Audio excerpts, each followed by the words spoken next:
When I post a budget upgrade or budget build video, there's always two very valid criticisms that come up, and one other one that I don't like so much.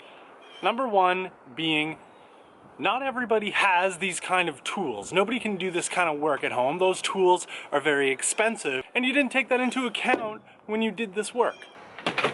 And the second being, not everybody just has these like piles of parts laying around. And you know, parts can get expensive too. I like to think I came up with like a half-decent way of finding great deals on parts, but maybe that's not what today's video is actually going to be about. I mostly want to address the tools thing today. The third criticism is that you think I'm a douchebag and you just kind of don't like me. You know, I guess that's sort of valid, but you don't know me, and it hurts my feelings.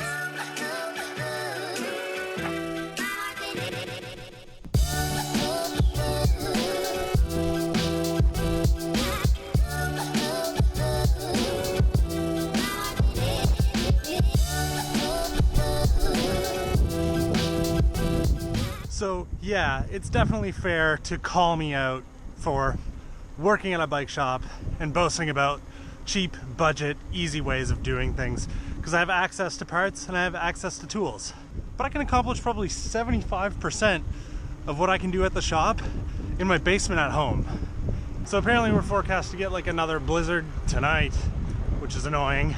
And I was gonna throw some gears back on this bike again today to make the ride home easier, but throwing a cassette and a derailleur and cables and everything on it makes for like the perfect subject for intermediate at-home mechanic work. So I'll suffer through the ride home with a single speed, like I am right now, and put it all together there.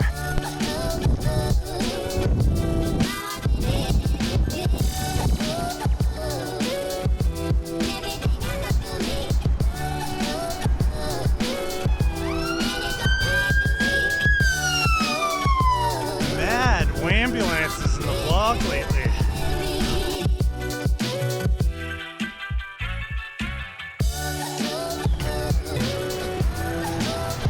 There's just an annoying amount of snow on the ground right now where it's just not enough for it to not be soaking wet.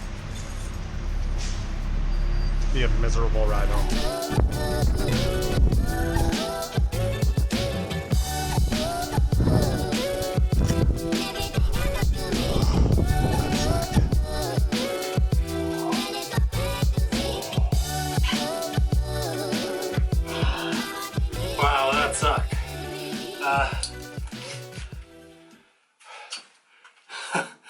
Okay.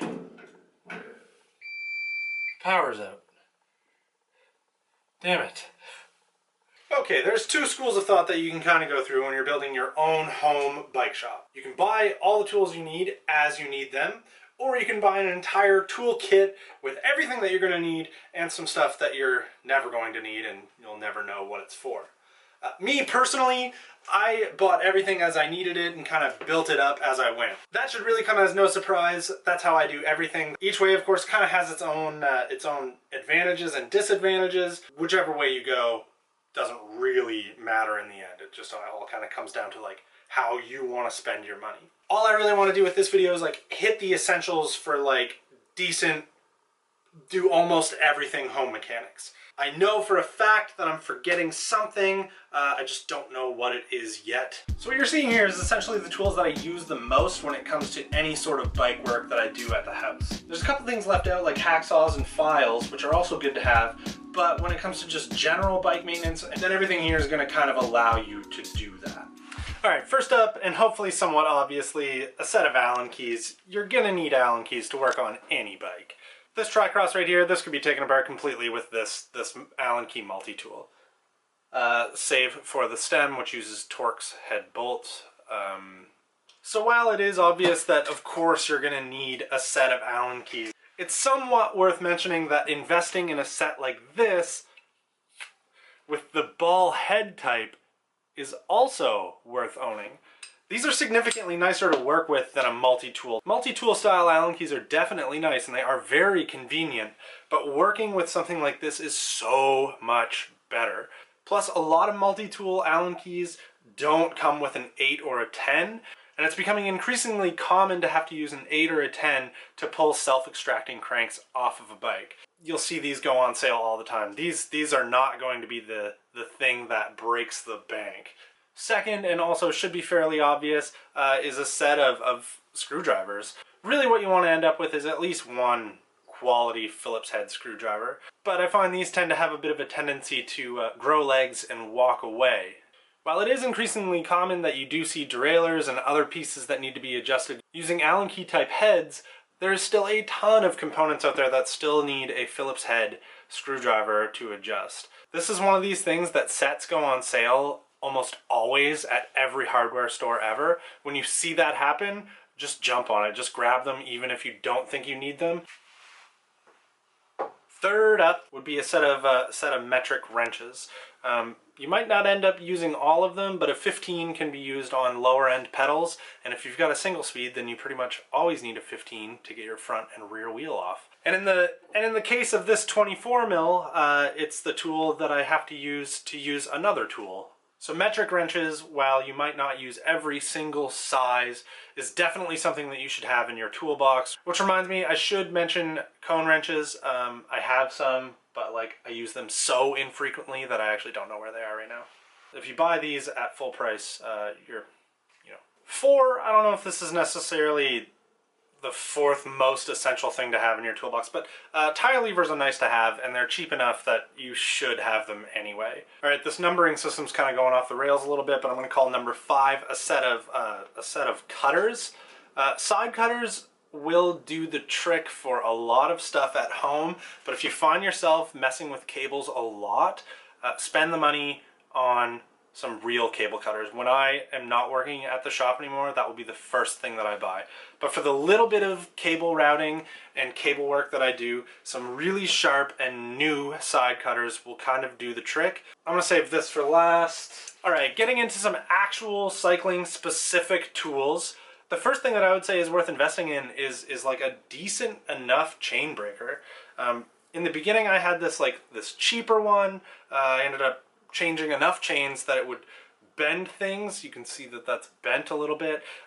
They don't handle a ton of abuse. This is one of these things that if you buy a kit, that you're probably going to end up with something of this type of quality, and you'll notice that it doesn't really hold up. And just over time, these no-name, lower quality chain breakers tend to leave a little bit to be desired. That's not to say that you can't get a lot out of them, but if you do find yourself doing a lot of your own maintenance, this is going to be one of the things that you're going to want to spend just that little bit more money on. Which is what I did, and I spent a decent amount of money on this. If I had to buy another chain breaker now, I'd probably be buying something from Park Tools. Anyway, a chain breaker should definitely be in your collection of home mechanic tools. Chains are the fastest wearing part on your bike, and they need to be done so much sooner than a lot of people kind of really anticipate. I think it's a fair segue to say that if chains wear out really fast, that cassettes are obviously next, and that means you're going to need a chain whip and some sort of cassette tool. And I bought both of these forever ago for little to nothing. I mean, this I think was less than $10. This might have been, I don't know, it wasn't much. You can make these, but why would you? You can buy them for so cheap. A lot of times, these two tools come with me in the back of the Rabbit to every race I go to, and after a few practice laps, if I feel like the cassette that I have on isn't right for the course, I'll just change it. These two things are certainly worth having for two reasons. One, for maintenance of changing old, worn-out cassettes, and two, for changing to a cassette that makes more sense for the terrain that you're going to ride.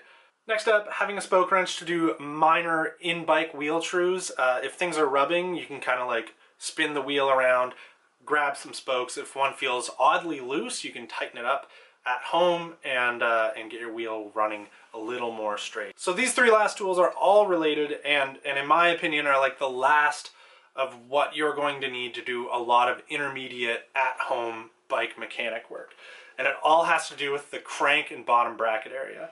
If your cranks are self-extract, then you don't need a crank puller, but you do need either a 10 or an 8mm Allen key, like I mentioned. But if you're still using an Octalink or if you're using a square taper bottom bracket, then you're going to need to go buy yourself one of these.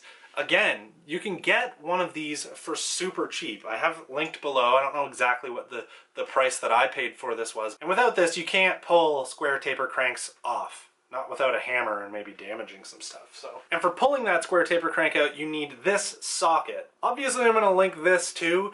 I don't remember this being any more expensive than your standard large 24mm socket. Again, this is one of the cheap brands, just like you would buy as a socket, but that doesn't really matter because you're not using it as much as a shop would, so you're probably not going to see the end of this thing's service life. And last but not least, if you've got a Holotech or a GXP style threaded bottom bracket, you need one of these. These aren't expensive tools. It's probably going to last forever. Owning a tool like this or those other bottom bracket tools and the crank puller are really going to bring your at-home bike tools to the next level. It's going to allow you to service that entire area. So further to all of this, obviously there's a ton of other tools that a bike shop's going to have that I just don't feel is super necessary for at home. But a lot of times the complaint about the work that I've done to bikes, especially that cheap gravel bike video, was like needing to own bottom bracket tools and crank pullers and just tools like that in general. I didn't use tools that I don't own here in that video, and that's where people were sort of criticizing the fact that I had access to these tools without knowing that I have them at home too. I could have done that video here if I wanted to. Okay, getting to my bike and the whole like reason that I'm doing this video. This tool, you should own a set of channel locks, although I definitely hesitate to say that you should really use it for anything on a bike. I've seen people do some pretty terrible things with this, but the beauty of a set of channel locks like this is that if you don't own the tool for opening the quick link on a SRAM chain, you can do it with this. See? No special tool required.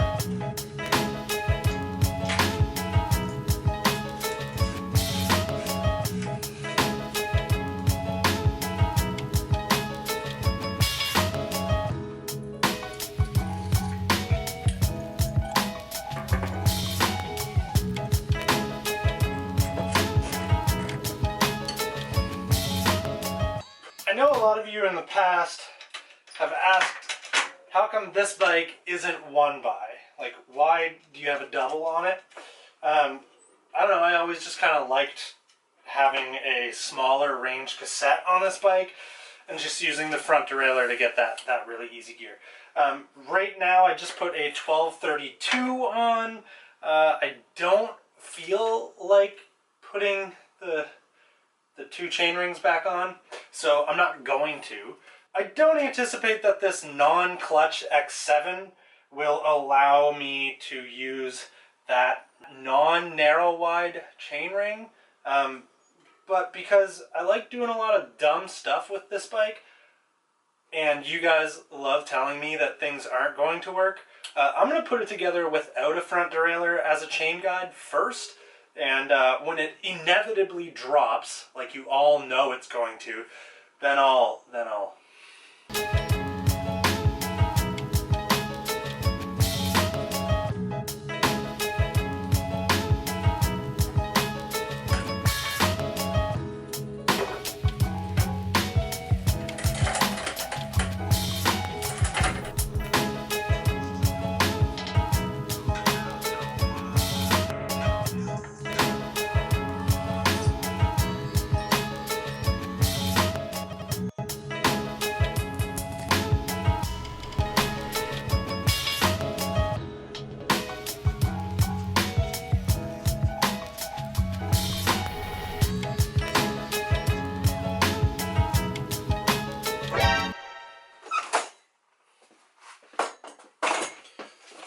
Okay, there you have it. The Ronster Cross now is a 1x, and yes, for those of you with the keen eye, I did throw a front derailleur chain keeper on.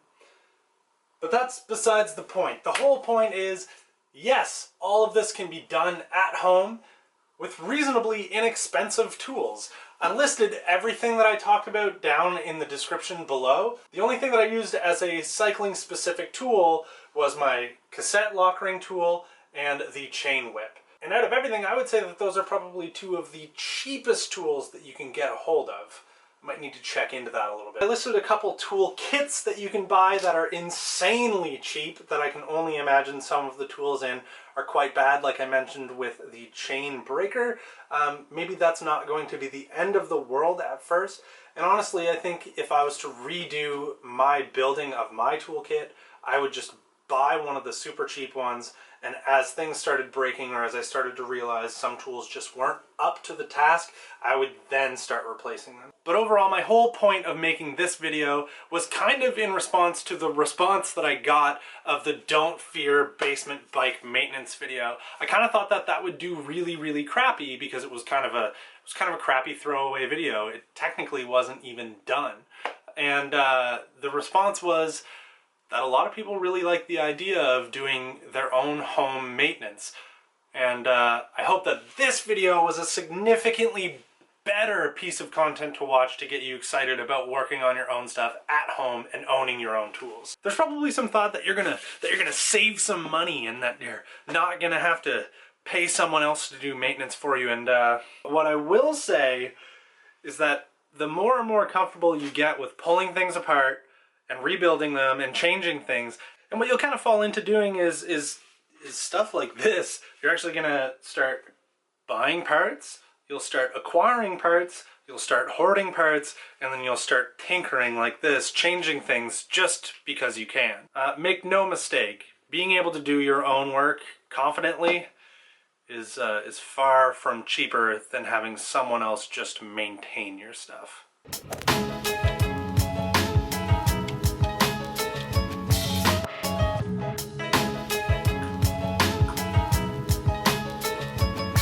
Oh, and the Spindatt shirts with Norton on it, those are live now. There's 3 colors. Olive drab is the most expensive one for some reason, but it's my favorite color and it's the one I wanted, so I made it. And then white and gray, which are about $5 less, I think.